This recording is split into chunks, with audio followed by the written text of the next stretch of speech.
Awesome. Well, thank you all for being here. Welcome to Tiny House Fest.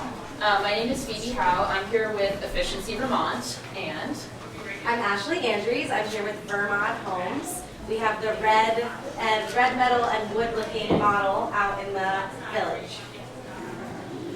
So Ashley and I are here today to talk about a partnership that we've established between Efficiency Vermont and Vermod with Zero Energy Modular. This is an affordable housing solution for small zero energy homes that are also healthy, comfortable, and resilient. So a little bit more about Efficiency Vermont. We are Vermont's statewide energy efficiency nonprofit. There are equivalents in both Massachusetts and New Hampshire, as well as other states if you're here from out of town that we'd be happy to chat with you about. But we provide technical assistance and are an objective resource for folks doing energy-related upgrades, whether you're doing something on your farm, whether you're building a new home, adding insulation to your existing home. We're here to help, again, with technical assistance, contractor referrals, financing, and incentives. So specific to our Zero Energy Modular, again, we bring all of that to bear on this effort. This is really important to us, not only because it helps Vermont reach our energy goals, but because it's also a big part of our energy justice mission, that is bringing the benefits of energy efficiency and resiliency to those who stand to benefit the most. So this initiative has been going on for about the past 6 years, and to date, we've built about 97 Zero Energy Modular ZEM homes. All of these have been built in conjunction with Vermod. They are mostly throughout Vermont, with a few in New Hampshire and Massachusetts. And you can see here just the breakdown. Most of these homes have been purchased by homeowners. Some of them are rentals done by affordable housing developers. And then the majority of homeowners and renters are low income, although this program does bring everybody into the fold, whether you're moderate, higher income. And then this is my favorite number up here. So again, looking at the impact of these 97 homes, homeowners and renters have avoided over $1.1 million of costs spent on heat and electricity. So this is money that they've been able to funnel back into their families, their homes, their kids, their communities. Of course, carbon emissions come along with that, avoiding them, I should say, and then job creation here in Vermont. So a little bit about the Zero Energy Modular spec. This is something that we've developed. Again, Vermont has been our primary partner builder. We are hoping to bring other builders into the fold as well to be building this type of home. The first piece of it is that zero energy component. And we reach zero energy through a bit of a process. We really start with the building shell, trying to make it as easy to heat as possible. So we do that by specifying a lot of insulation. If you're familiar with R values, that's an R60 roof, R40 walls and floor, super airtight construction, and then what's called a continuous envelope. That is insulation all the way around the home, eaves, all of those typical spots that you find a lot of heat loss to prevent thermal bridging and heat loss through studs, rafters, those types of areas. So we have this building shell that's super insulated, really easy to heat, and then we incorporate efficient mechanical systems. So Energy Star appliances, LED lighting, an air source heat pump for heating and air conditioning, a fresh air ventilation system, and then a heat pump water heater. Smaller homes may have some modifications to these types of systems, but again, designed to be super energy efficient and hit those targets for durability, comfort, healthy indoor air quality, all of that. And then the last piece is reaching net zero energy with solar production. So a home will have anywhere between 4.5 to 8 or 9 kilowatts of solar up on the roof. The idea with zero energy is that these solar homes are hooked up to the grid, they're not off grid, and the panels make enough electricity spring, summer, fall, more than the home needs. They send the extra electricity back to the grid, and homeowners will be using those solar credits to actually pay their electric bill during the winter when there may be snow up on the roof, or it's a little cloudier, days like today, hard to make solar electricity. So we don't stop just with the energy efficiency piece. Again, there are some other really important focuses to this initiative. Second piece is resiliency. So again, Efficiency Vermont is bringing a lot of building science to this effort, making sure that, when we're working with builders, the structures that we're collaborating on are designed for our Vermont winters, of course. Moisture tight, we're not going to be getting those types of issues with mold and mildew and rot that you might find. And of course, quality craftsmanship, quality building materials. And then a big part of resiliency as well is, of course, with severe weather events, not just dealing with the effects of water, snow, and ice on your home, but also the power going out. When you live in a home that is super well insulated, that makes it resilient in the face of a power outage. You can stay warm in that home for many hours, even when the power is out. Backup batteries also being another option that you can incorporate into this type of home to actually keep your systems running. Health is one of, again, the primary focuses of this initiative, something that I'm very passionate about. I would love to talk to you all about indoor air quality after this.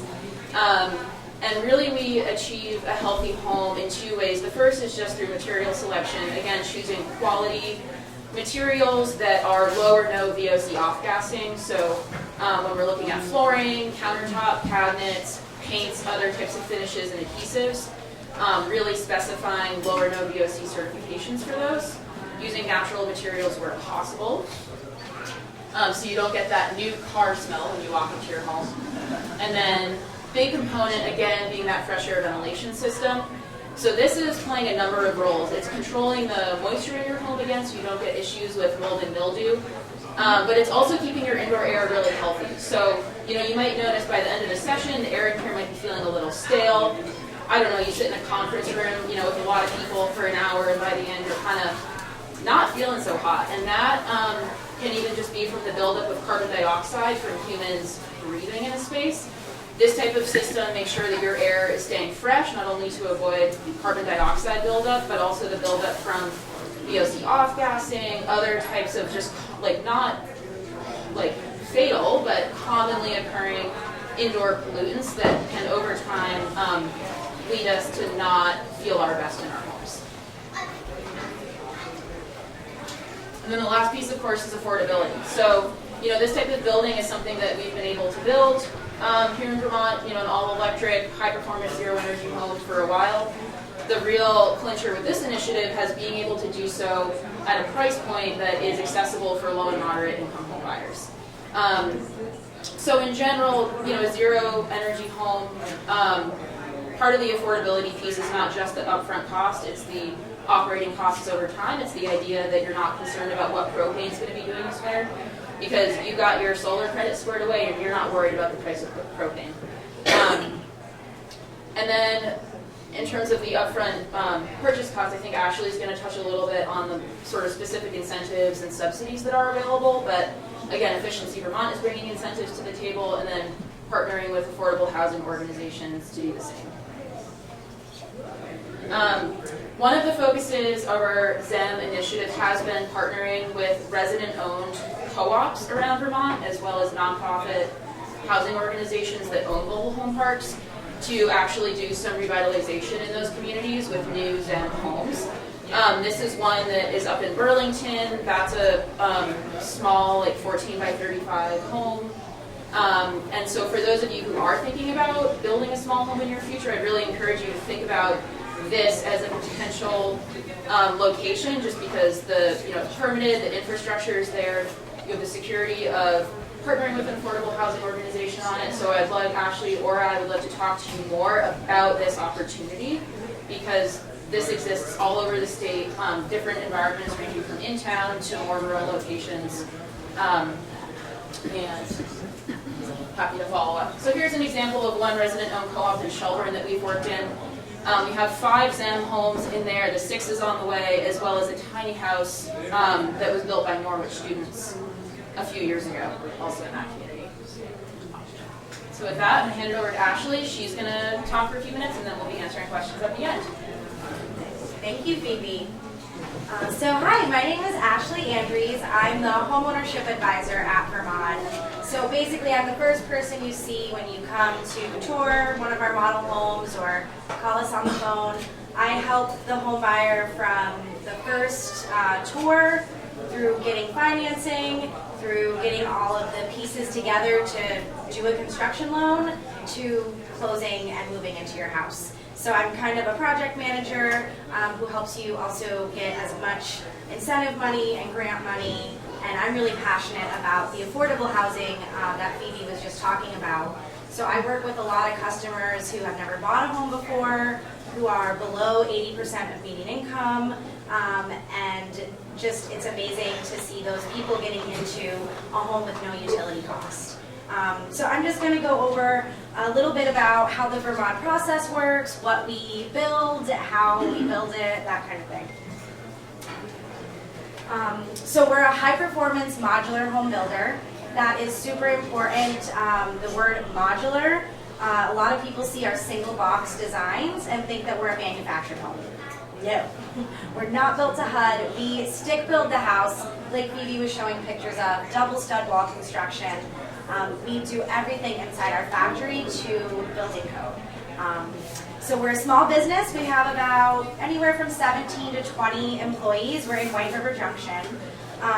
So about 17 people in the factory and 4 of us in the office. So we have an in-house designer who sits down and creates a design with you.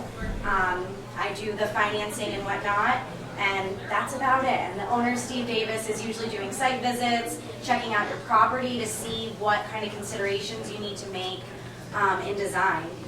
So family run, that being said, Steve Davis's niece is Kristen Connors, is the general manager. She keeps the business moving and growing and learning. So it's really cool to work for a really local small company.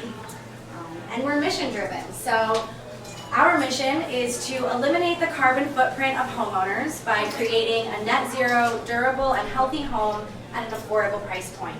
So we can offer a standard home package to keep costs low, and we can offer customization to those who want it.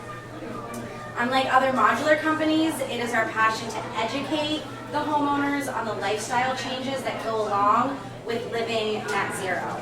So it really is a holistic approach to housing with Vermod.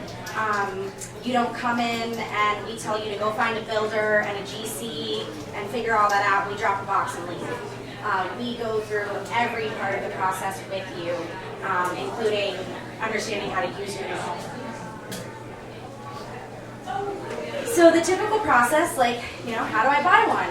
So the first step is always doing a tour, whether it's at our factory in White River, where we have a model home and we do factory tours on Saturdays, or you saw the traveling model somewhere with Efficiency Vermont or Vermod somewhere in the state.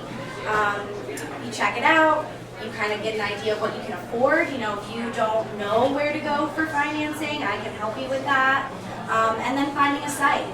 So once you kind of know you want to do it, where you want to put it, and how much you can afford, then we work with you through the design phase of it, and we help you design a home that meets your price point and is optimal for your site, for solar production, for environmental impact, all of that. And then the build process is pretty quick. For pretty standard homes, it's about 8 weeks. More custom homes, kind of upgraded finishes, may extend it out into the 10-week range. And then we deliver your home, and we put it on a frost-protected foundation so that your home is actually appreciating over time and is a durable, hardy foundation. We don't do slabs, so frost walls, piers, a full basement, anything like that.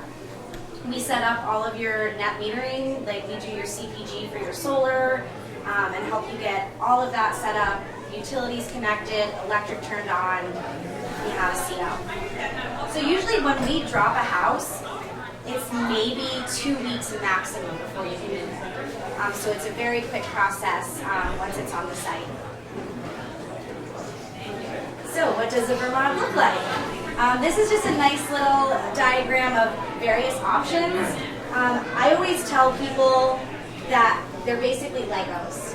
They're giant house Legos, and we work within 14 or 16 increments for width of a box, and that just has to do with shipping, what we can take down the road. And the length of any box can be anywhere from 12 feet to 72 feet long. 72, which is like something like this, is the longest single box that we can do. But as you can see, a lot of people do smaller boxes stacked side by side, 2-story with cantilevers and things like that. And of course, kind of the pitch roof style if you like the traditional way. So they can be custom built or standard. But we really love small, efficient homes. The largest home that we build is 2,000 square feet. But most of our homes that we've done of the 97, now 98, we just delivered one on Wednesday, are 1,000 square feet or less. 500 square feet is very popular. That's what we have here today. It's 14 by 40. And that's about as small as we go, but we would love to work with some adventurous tiny housers who want to chop off the back bedroom and do a little bit of design with us. And we really hope to inspire or maybe just bring to light the desperate need for efficiency and zero carbon emissions in the small home, tiny house movement. If we can start creating these homes and having zero carbon footprint and no utility costs for all tiny house owners, that's my dream world. So I just put some design examples on here. So this is like a very typical 1,000 square foot home. This has 3 bedrooms and 2 full baths. Oh, sorry, this one only has 1 bath. So 3 bedrooms and 1 bath. This is kind of the bread and butter of the affordability world. A family, young family with 2 kids, older couple looking to downsize. This is really popular. And that's what that house looks like, sitting on the trailer, ready to go down the road, 2 trailers, because each box has its own transport trailer. And then on the site, that particular home went into a mobile home park in Fairleigh, Vermont, and is an affordable rental. And then we have an example of a 500 square foot home. This house we actually put on Lake Champlain. It's 2 bedrooms and 500 square feet, which is great. It has 9.5 foot ceilings over the small bedroom, and they built an adorable lofted bed for their child, and it's just a really awesome little house. And it has this little office pod kicking off on the side. I want to say that was like 10 feet by 14 feet, if that, and it's just kind of a workspace to be able to work from home but be out of the house. And then this is an example of a 700 square foot home. This is also 2 bedrooms. This is ADA accessible so that you can get a wheelchair in the bathroom. You have wider doorways for accessibility and nice open living space. And this is that house being set. You can see the crane lifts the boxes into place. And that's what it looked like when it was done. And then these are just examples of larger designs, which I assume none of you are here to build 1,600 square foot houses. But just to kind of showcase what we can do as far as design goes. This is a 4-box home, so you can kind of imagine the Lego piece bit to it. So you've got 1, 2, 3, 4, about 1,800 square feet. And they put a truss roof on it to make it look like you would never guess it's a modular. And then this is probably the largest home we ever built. It's 5 boxes. You can get an idea. That's a 1-bedroom house. The 2,000 square foot 1-bedroom house. But it's gorgeous. So they actually connected this house to an existing home, which actually ADUs and additions are something that have been really popular lately. This is like the mega extreme version of an addition, but you can see that they did connect this to an existing 2-story home. So these are just some little snapshots of various smaller and larger homes.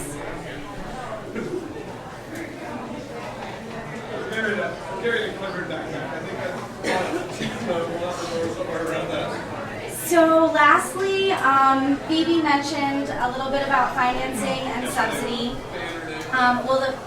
Right off the bat, any bank can finance a Vermod home. It is, a modular home. It's usually a construction loan that you would need to get to do it. But we work a lot with people who qualify for the USDA Rural Development Loan. So that is, your mortgage is through the USDA.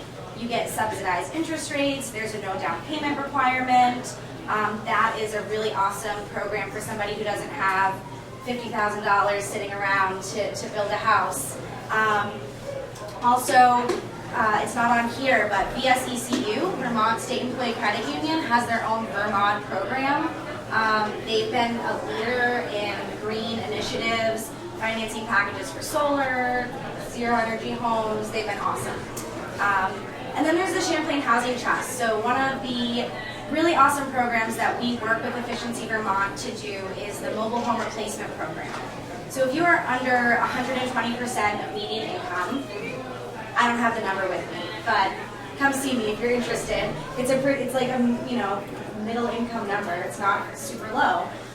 You can actually get a $35,000 incentive to replace an existing mobile home.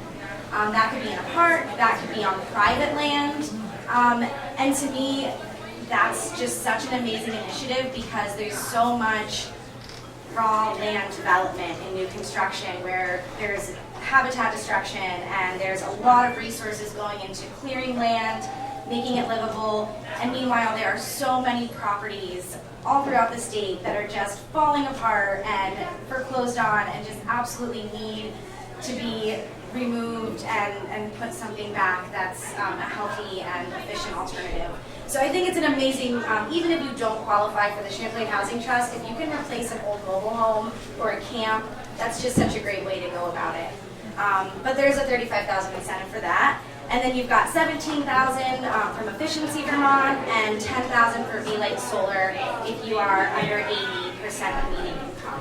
Are those subsidies or loans? So the Champlain Housing Trust is a zero interest deferred loan. So it kind of acts like a silent second mortgage. There's no monthly payments. You pay it back when you sell the house or you sell it to somebody else who wants to be in the program and they use it as a down payment. The Efficiency Vermont and the V-Light Solar are incentives. So that we actually will take that right off your estimate and they'll refund us once the house is set and they've done all the energy audits. So yeah, that's pretty much what we have for incentives. So when you bundle, like you can imagine somebody who qualifies for all of these, it's about $62,000 now, I think, off the cost of your project. So yeah, I think that's all I got. I have a question. I have two questions actually. Sure. So you mentioned having a designer and a couple staff, but it sounds like you would contract out to different construction roles that you do. Yeah, so the question was, did everyone hear that? Okay, yeah. So the question was that we do have an in-house designer, but it sounds like the other kind of pieces of the construction would be subbed out to contractors. Is that right? Yes, so it's kind of a 50-50. If you are low income and financing through USDA, we are going to be your GC, basically at no cost. Usually they're pretty straightforward projects where we are replacing a mobile home and the infrastructure is there. So we're really happy to just take on the coordination of, the concrete person and the excavator. In cases where someone is coming and doing, new construction on raw land and they're not low income, they do usually hire a GC. My follow-up question was, you mentioned the designer. How often does the designer actually work with people who already have kind of a plan for their home versus, like, if they come in with a design, do you guys kind of morph it more into what fits for you, or is it more a goal of fitting their design as closely as possible? Yeah, so the question, and correct me if I'm wrong, is that does the designer work often with people who bring their own designs? And do they work to kind of make it work for our systems, or do we usually just say, like, no, we have to do it this way? So we have worked with people, we've worked with architects, like some of our clients, that 2,000 square foot house, they had a draftsperson that did all of the designs, and we just make sure that it can fit in our factory and go down the road. There are some considerations as far as the connection points and things structural, but other than that, we can pretty much build anything. Does anyone else have questions for me or Phoebe? You mentioned on the solar, it's net meters? But then you said something about battery backup. Yeah, so the question was that we mentioned the solar is net metered, but we also mentioned battery backup. Can you do both? So yes, you can absolutely be connected to the grid, net metering, and have a storage battery like a Sonnen or a Tesla. So Green Mountain Power is doing a pilot program where they're installing Tesla batteries, and they're actually they're installing it for an extremely low cost, and the trade-off is that they pull power from all their batteries on their grid when they need more power. If you're not on Green Mountain Power, it shows something else. So if you're not on Green Mountain Power, you don't have the opportunity to get that incentive at low cost, but you could still, with any utility company, I believe, I don't think there's any utility company, you could install a battery and have backup. We have 5 minutes. Just out of curiosity, let's say you're 500 square foot modular. What is a low end start cost or finished cost and a high end? You know, because you're talking about, you know, the basic cabinets, the high end cabinets, so just ballpark. Yes, so that was a question about pricing on the 500 square foot model from kind of base point finishes up to higher end finishes. I'm really glad you asked that, and sorry I didn't touch on pricing. So our standard baseline 500 square foot unit is 14 by 40, and it's about 122,600, I think is the exact number. Yeah, it's 122,600 to start, and that doesn't include the solar or the foundation. So we would work with you to piece together all the different prices, but that's the house with the appliances, the heating and cooling systems, and all the finishes sitting on the truck ready to go down the road. And then just to add on to that, the higher end of that, like the model we have here, it has metal and wood siding, butcher block countertops, big windows. That's somewhere around 145, I think, with those finishes. And then basically our most affordable homes are 1,000 square feet. It's about 167, and that could be 2 to 3 bedrooms, 1 to 2 baths, and then it kind of just scales down. Okay, so we are out of time, but Phoebe and I are gonna be right out here and can answer more questions, and I have some brochures and cards for anyone who wants to follow up. Thank you guys so much.